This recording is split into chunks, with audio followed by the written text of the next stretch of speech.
हाथों से उस पुस्तक का विमोचन होगा। साथ में हमारे सारे एसडीएम तहसीलदार भी यहाँ पे बैठे हैं, समस्त लो टर्नआउट के सब यहाँ पे बैठे हैं। उनके मैसेज जाएगा कि सर वास्तव में इस पुस्तिका का सर उपयोग कैसे करना है और किस प्रकार से पिछले मतदान से और उस वर्तमान में मतदान के क्या कारण है, क्या कैसे करना है। सर आपके उससे सर आज हम लोग ये पुस्तक है सर इसका प्रयास कर रहे हैं कैसे मतदान का प्रतिशत बढ़ाया जाए। और इस संदर्भ में हम लोगों ने जो मतदान सूची बन रही थी उस समय ही हम लोगों ने व्यापक मेहनत किया था और सभी बीएलओ सुपरवाइजर और एसडीएम स्तर और हम लोगों ने कहा था कि जो भी मतदाता छूट गया उसका नाम मतदाता सूची में सम्मिलित होना चाहिए। और जनपद ने इसमें अच्छी प्रगति करी थी और इस बार हमारा जनपद जेंडर रेशियो इम्प्रूव करने में काफ़ी अच्छा स्थान रखा था। इस संदर्भ में जनपद को पुरस्कार भी मिले थे।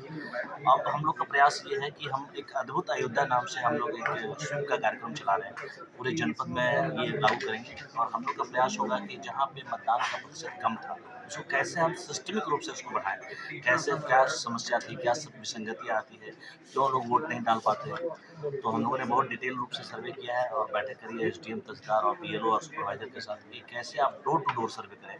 हर एक गाँव में हर एक बीएलओ अपने घर घर जाके सर्वे करेंगे कि उनके पास मतदाता सूची के अनुसार उनका एपिक कार्ड बना हुआ है कि नहीं, एपिक कार्ड उनको मिल गया कि नहीं, अगर नए लोग जो पात्र हैं उनका एपिक कार्ड बना उनको मिला है कि नहीं, वो भी सर्वे होगा।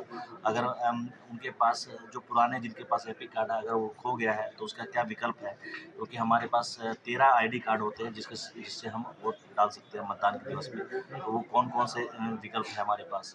और मतदाता पर्ची जो सबसे महत्वपूर्ण होता है मतदान के दिवस में, मतदाता पर्ची के माध्यम से हम उसको एक डोर टू डोर कैंपेन करके मतदाता पर्ची हमारे बीएलओ बांटेंगे, जिससे लोगों को पता होगा कि हमारे कौन से बूथ पे हमें मतदान की प्रक्रिया में प्रतिभाग करना है और हमारा मतदाता सूची में क्या क्रमांक है, ये सब डिटेल रूप से पता चल पाएगा। तो अद्भुत अयोध्या नाम से जो कैंपेन है वो पूरे जनपद में चलाया जाएगा। और चूंकि अयोध्या आप जानते हैं कि अद्भुत है, यहाँ सब कुछ अद्भुत हो रहा है, तो हमारा जो वोटिंग परसेंटेज भी अद्भुत होना चाहिए। और ये डोर टू डोर कैंपेन करके और एक वास्तविक रूप से जो हम लोकतंत्र को जीवंत बना सकते हैं, इसी उद्देश्य के तहत हम लोग कार्य करेंगे। और लोकतंत्र की जीवंतता के लिए जो हमारे जो कर्तव्य हैं उसका निर्वहन करना होगा। हम सभी अधिकारी कर्मचारी हमारे बीएलओ जो एक मूल इकाई है इसके लोकतंत्र के, तो हम लोग सबको मिलकर बेहतर कार्य करेंगे और लोकतंत्र को जीवंत बनाएंगे। सर तो मीटिंग के दौरान बच्चों की भी व्यवस्था। स्कूली बच्चे जो हैं जागरूकता के संदर्भ में बहुत व्यापक भूमिका निभाते हैं। जो स्कूली बच्चे हैं चूँकि 18 से कम होते हैं उसके बावजूद भी वो अपने क्षेत्रों में काफ़ी उसका व्यापक प्रभाव होता है कि अपने गार्जियन को लोकतंत्र के कर्तव्य बोध के बारे में बताएं। और हम लोग का ये प्रयास होता है कि स्कूली बच्चों की भी सहभागिता इसमें हो और इंटर स्कूल के बच्चे और ग्रेजुएशन के बच्चे उसकी भी हम प्रतियोगिता कराएंगे, स्कूली बच्चों की प्रतियोगिता कराएंगे। स्लोगन के संदर्भ में प्रतियोगिता होगी, लोकतंत्र के संदर्भ में निबंध की प्रतियोगिता होगी, स्लोगन की होगी। इन सब प्रतियोगिता के माध्यम से उनका भी जुड़ाव होगा, उनकी भी सहभागिता लोकतंत्र की महत्व में होगी।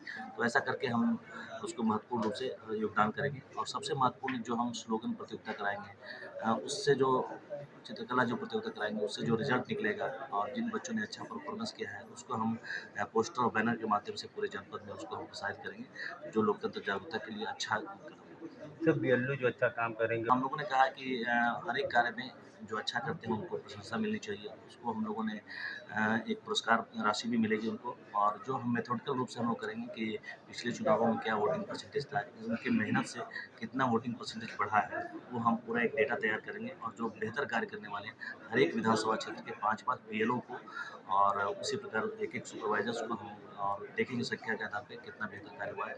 और उसी प्रकार एसडीएम और तहसीलदार और नायब तहसीलदार को भी हम लोग पुरस्कृत करेंगे जो बेहतर काम करेंगे। और जो अच्छा कार्य नहीं करेंगे, लापरवाही करेंगे तो उनको उसी प्रकार से दंड मिलेंगे।